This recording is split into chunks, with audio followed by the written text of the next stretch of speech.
अस्सलामु अलैकुम वरहमतुल्लाहि वबरकातुहू। उम्मीद है कि सारे सुनने वाले देखने वाले सब खैरियत से होंगे। अल्लाह तबारक व तआला आप सबको खुश रखे।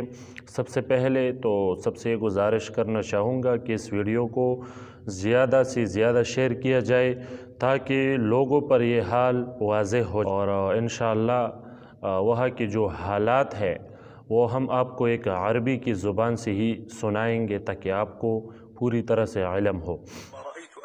أسبوع واحد حصلت منكرات عظيمة في بلاد الحرمين، شاطئ جدة والتعري فيه، موسم الرياض وما حصل فيه من إغضاب لله عز وجل، اختلاط وغناء ورقص وخدش للحياة وهتك للأعراض، مصارعة النساء وحاخام يهودي يرقص في شوارع الرياض. رأيت أنه لابد أن أتكلم لأني أحب المملكة وأحب ديني وأحب شعب المملكة.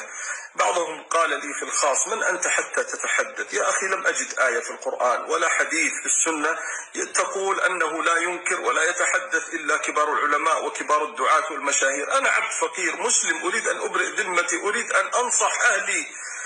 لعن الذين كفروا من بني إسرائيل على لسان داود وعيسى بن مريم ذلك بما عصوا وكانوا يعتدون، كانوا لا يتناهون عن منكر فعلوه. لما رأيت سكوت العلماء والدعاة رأيت أنه لابد أن أتكلم.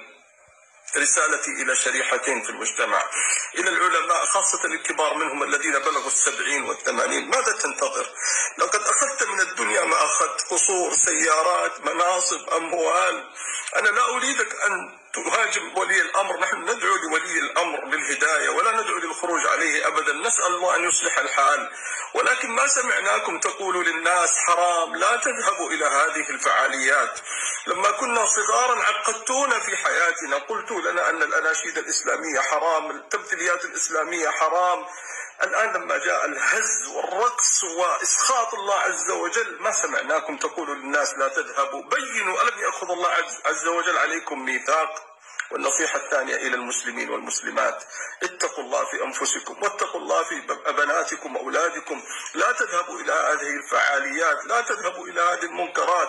أخشى أن ينزل الله عز وجل سخطه وغضبه في لحظة في هذه الأماكن. احفظوا